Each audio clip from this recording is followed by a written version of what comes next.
Ration ഡോക്സിൻ്റെ അടുത്ത വീഡിയോയിലേക്ക് സ്വാഗതം. ഇന്ന് നമ്മൾ പറയുന്ന ഒരു സിനിമ തിയേറ്ററിൽ ഏറ്റവും ഗംഭീരമായിട്ട് ഓടിക്കൊണ്ടിരിക്കുന്ന സമയത്തും അതിനെ തകർക്കാൻ വേണ്ടിയിട്ട് കുറേ ആൾക്കാർ ആഞ്ഞ് ശ്രമിക്കുന്ന പാഴായി പോകുന്ന കാഴ്ചകൾ കാണുന്നത് കൊണ്ടാണ് നമ്മൾ ഇത്തരത്തിലുള്ളൊരു വീഡിയോ നമ്മൾ ചെയ്യുന്നത്. സാധാരണ ഒരു സിനിമ റിലീസ് ചെയ്യുന്നതിന് മുമ്പ് അല്ലെങ്കിൽ ഒരു സിനിമ റിലീസ് ചെയ്തതിൻ്റെ ആ ദിവസം പരമാവധി ആൾക്കാർ ശ്രമിച്ച് നോക്കും ഒരു സിനിമയെ തകർക്കാൻ വേണ്ടിയിട്ട്.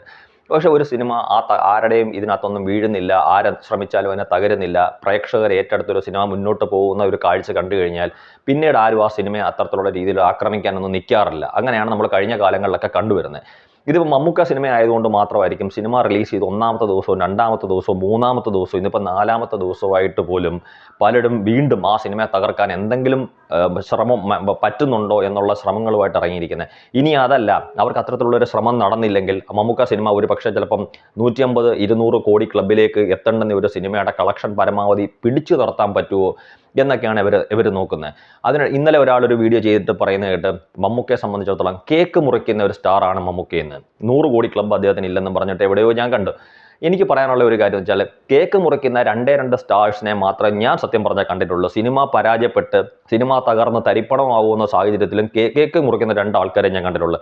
ഒന്ന് നമ്മുടെ മഹാനടനായ ലാലേട്ടനെയാണ് ഞാൻ കണ്ടിട്ടുള്ളത്, 2 ടൊവിനോ തോമസിനെയാണ്. ഈ 2 പേരെ മാത്രമേ ഞാൻ കണ്ടിട്ടുള്ളൂ.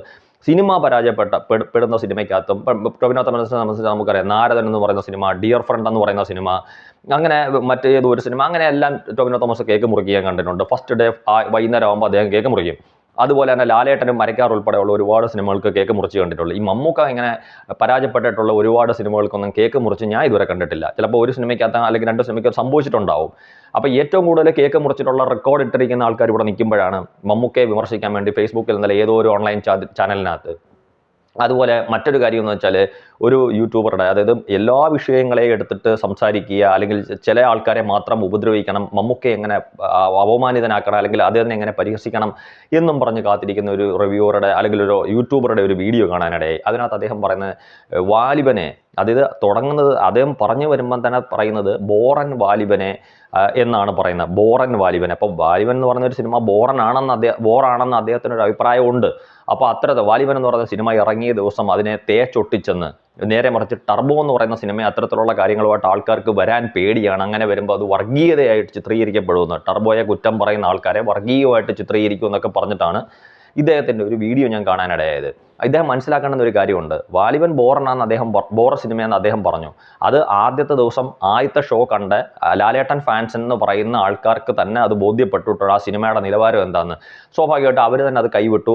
അന്നൊരു ദിവസം കഴിഞ്ഞതോടുകൂടി കേരളത്തിലെ മുഴുവൻ പ്രേക്ഷകരും ആ സിനിമയെ കൈവിട്ടതുകൊണ്ടാണ് അതിൻ്റെ മൊത്തത്തിലുള്ള വേൾഡ് വൈഡ് ഗ്രോസ് കളക്ഷൻ ഏതാണ്ട് 28 കോടി താഴെ അതിനെ അവസാനിപ്പിക്കേണ്ടി വന്നത്. നേരെ മറിച്ച് ടർബോ എന്ന് പറയുന്ന സിനിമയെ സംബന്ധിച്ചിടത്തോളം ഒരിക്കലും വാലിബനുമായിട്ട് കമ്പയർ ചെയ്യരുത്. വാലിബനെ തേച്ചൊട്ടിച്ച ആൾക്കാർ എന്തുകൊണ്ട് ടർബോയെ തേച്ചൊട്ടിക്കുന്നില്ലെന്നും ഒട്ടിക്കാൻ ശ്രമിക്കുന്നവരെ വർഗീയമായിട്ട് ചിത്രീകരിക്കാൻ ശ്രമിക്കുമെന്നും ഈ യൂട്യൂബർ പറയുമ്പോൾ അദ്ദേഹം മനസ്സിലാക്കേണ്ടുന്ന ഒരു കാര്യം, ടർബോ അത്തരത്തിലുള്ളൊരു സിനിമയല്ല. എനിക്ക് അദ്ദേഹത്തിനോട് പറയാനുള്ള ആദ്യത്തെ ഒരു കാര്യം, അദ്ദേഹം സിനിമ കാണുക ആദ്യം, വല്ലവനും പറയുന്നത് കേൾക്കരുത്. മുമ്പ് അദ്ദേഹം ഒരു പുഴുവിൻ്റെ ഒരു വിവാദം നടക്കുന്ന സമയത്ത് അദ്ദേഹം പറയുന്നിട്ട് പുഴു എന്ന് പറയുന്ന സിനിമ ഞാൻ കണ്ടില്ല, പക്ഷേ എൻ്റെ സുഹൃത്തുക്കൾ കണ്ടു, അതൊരു ഉറക്കഗുളികയാണെന്ന് പറഞ്ഞത്. എനിക്ക് അദ്ദേഹത്തിനോട് വീണ്ടും പറയാനുള്ള, വല്ലവരും പറയുന്നതല്ല നമ്മൾ കേൾക്കുന്നത്. നമുക്ക് സ്വന്തമായിട്ടുള്ള ഒരു അഭിപ്രായങ്ങളും ഇഷ്ടങ്ങളും തീരുമാനങ്ങളും ഉണ്ട്. ഇപ്പം വല്ലവനും ഇഷ്ടമുള്ള ഭക്ഷണമല്ല നമുക്കിഷ്ടം, വല്ലവനും ഇടുന്ന ഡ്രസ്സുകൾ ഇടാനല്ല നമുക്ക് താല്പര്യം. നമുക്ക് നമ്മുടേതായിട്ടുള്ള ഒരു സ്റ്റൈലുണ്ട്. ഇപ്പം നമ്മുടെ വീട്ടിലെ കാര്യങ്ങളും മറ്റു കാര്യങ്ങൾക്കും എല്ലാം നമുക്ക് നമ്മുടേതായിട്ടുള്ള ഒരു അഭിപ്രായമുണ്ട്. അത് തെറ്റോ ശരിയോ അത് നമ്മുടേത് മാത്രമാണ്.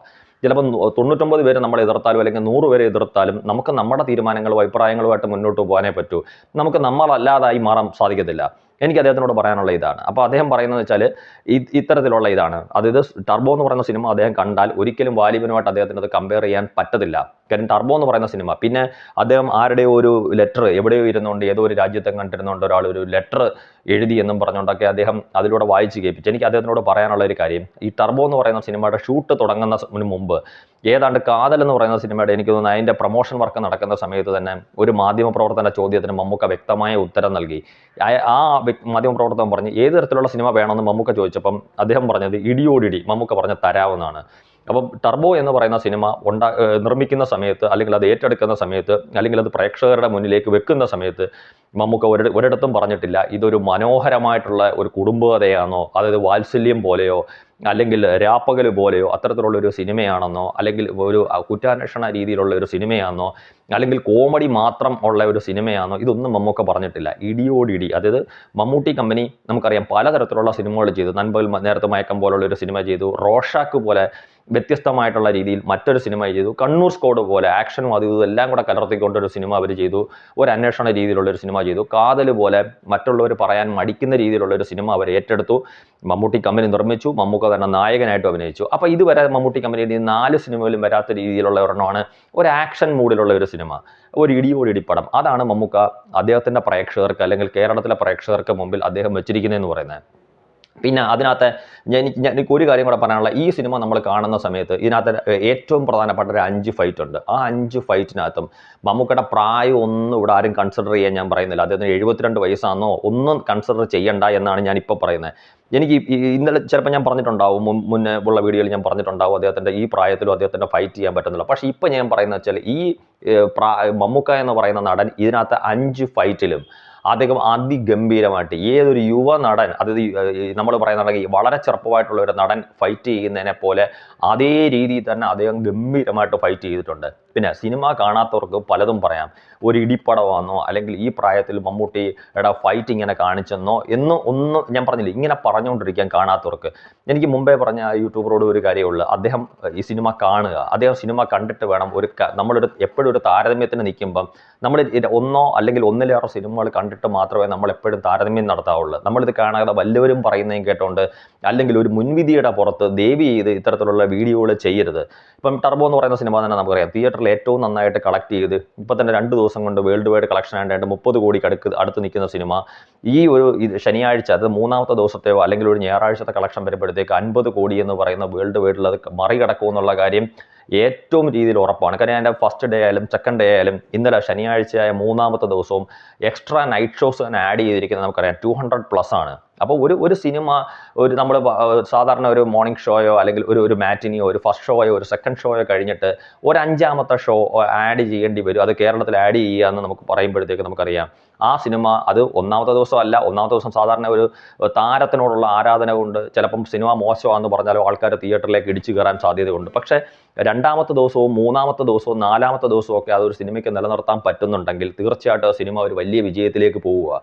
കാര്യം എക്സ്ട്രാ നൈറ്റ് ഷോസ് ആണ് ഞാൻ പറഞ്ഞത് 200+ൻ്റെ മേളിൽ ഇന്നലെ വരെയുള്ള ദിവസങ്ങളായിട്ടുണ്ട്. ഇന്നിപ്പോൾ സൺഡേ ആണ്. സൺഡേ ആകുമ്പോൾ സ്വാഭാവികമായിട്ടും അതിൻ്റെയൊക്കെ മേളിൽ അത് കളക്ട് ചെയ്യും. അല്ലെങ്കിൽ ഇന്ന് ഏറ്റവും കൂടുതൽ എക്സ്ട്രാ നൈറ്റ് ഷോസ് ഉണ്ടാവുന്നത് ഇന്നത്തെ ദിവസമായിരിക്കും. പിന്നെ ഞാൻ മുമ്പേ പറഞ്ഞ കണക്ക് അവരുടെ ഒരു ലക്ഷ്യം 2-1 അതായത് ഒന്ന് സിനിമയെ തകർക്കാൻ വേണ്ടി നോക്കി. ഇവിടുത്തെ പ്രമുഖരായിട്ടുള്ള പല റിവ്യൂവർ എന്നെന്ന്, അതായത് സബ്സ്ക്രൈബേഴ്സ് കൂടുതലുള്ളതിൻ്റെ പേരിൽ മാത്രം പ്രമുഖരെന്ന് ചില ആൾക്കാർ വിശ്വസിക്കുന്ന ചില റിവ്യൂവർമാർ, അവരൊന്നും പ്രമുഖരായിട്ടുള്ള റിവ്യൂവർമാരാണെന്ന് ഞാൻ ഒരിക്കലും അംഗീകരിക്കത്തില്ല. കാര്യം അഭിപ്രായം പറയുന്നവനെല്ലാം അഭിപ്രായമുണ്ട് സ്വാഭാവികമായിട്ട്. പിന്നെ നമ്മളെയൊക്കെ സംബന്ധിച്ചിടത്തോളം ഒരു സിനിമയും കൂടെ വിജയിക്കണം എന്ന് വിചാരിച്ചിട്ട് നമ്മളൊക്കെ റിവ്യൂ പറയുമ്പോൾ അങ്ങനെ അല്ലാതെ അതിലേക്കൂടെ അങ്ങോട്ട് പോയി ആ ലാപ്ടോപ്പിനകത്തോട്ട് കമ്പ്യൂട്ടറിനകത്തോട്ട് കീബോർഡിൽ കൊണ്ടുവന്ന കൈ, നായകൻ്റെ കൈ അല്ല വല്ലവൻ്റെയും കൈയ, ഇതൊക്കെ നോക്കിയിരുന്നിട്ട് സിനിമ മര്യാദയ്ക്ക് കാണാതിരിക്കുകയല്ല നമ്മളൊക്കെ ചെയ്യുന്നത്. ഞാൻ മുമ്പേ പറഞ്ഞു, ഇവനൊക്കെ പേപ്പറും പേനായി എടുത്തുകൊണ്ട് തിയേറ്ററിൽ പോയിട്ട് ഓരോന്ന് എഴുതി വരുമ്പോഴത്തേക്ക് സിനിമ മുന്നോട്ട് പോകും. എന്നിട്ട് ഈ എഴുതിയെടുത്ത സാധനങ്ങളായിരിക്കും വലിയ സംഭവമായിട്ട് ഹൈലൈറ്റ് ചെയ്ത് അവരുടെ റിവ്യൂവിനകത്ത് അവരെപ്പോഴും ഇടാൻ ശ്രമിക്കുന്നത്. അപ്പോൾ സിനിമ പൂർണ്ണമായിട്ടും ആസ്വദിക്കാനും കാണാനും ഇവന്മാർക്ക് സാധിക്കുന്നില്ല. നമ്മളെ പോലുള്ള ഒരു സിനിമ കാണാൻ പോകുന്നത് സിനിമ കണ്ട് ആസ്വദിക്കാൻ വേണ്ടിയിട്ടാണ്. അതിനകത്ത് കണ്ട കാര്യങ്ങൾ, നമ്മൾ ഓർമ്മയിൽ വരുന്ന കാര്യങ്ങൾ നമ്മൾ ഒരു റിവ്യൂ അല്ലെങ്കിൽ നമ്മുടെ ഒരു ഒപ്പീനിയൻ എന്നുള്ള രീതിയിൽ നമ്മൾ പറയും. ആ കാര്യം അങ്ങനെ കണ്ടാലേ നമുക്ക് സിനിമ ഇഷ്ടപ്പെടത്തുള്ളൂ. അല്ലാതെ തിയേറ്ററിൽ പോയിരുന്നുകൊണ്ട് ഇതിനകത്ത് വല്ല കുറ്റമുണ്ടോ കുറവുണ്ടോ, അത് അവൻ്റെ കൈയാണോ ഇവൻ്റെ കാലാണോ മറ്റവൻ്റെ താടിയാണോ മുടിയാണോ ചെവിയാണോ എന്ന് നോക്കിയിരിക്കലല്ല നമ്മൾ സിനിമ കാണാൻ പോകുന്നതിൻ്റെ ഒരു ഉദ്ദേശം എന്ന് പറയുന്നത്. അപ്പോൾ അത്തരത്തിലുള്ള രീതിയിൽ പിന്നെ നമ്മൾ മുമ്പേ പറഞ്ഞ ഇപ്പോൾ തകർക്കാൻ പറ്റാത്തതിൻ്റെ പുറത്ത് അവർക്ക് പറ്റുന്നതെന്ന് പറഞ്ഞാൽ ഒരു വലിയ വിജയത്തിലോട്ട് പോകേണ്ടുന്ന ഒരു സിനിമയെ പിടിച്ചു നിർത്താൻ വേണ്ടിയിട്ട് പരമാവധി വല്ലവരുടെയൊക്കെ ലെറ്ററോ വല്ലവരുടെ അടുത്തുള്ള വീഡിയോകളോ അതോ ഇതോ ഒക്കെ പറഞ്ഞ് അങ്ങ് കരയുകയാണ് കിടന്ന്.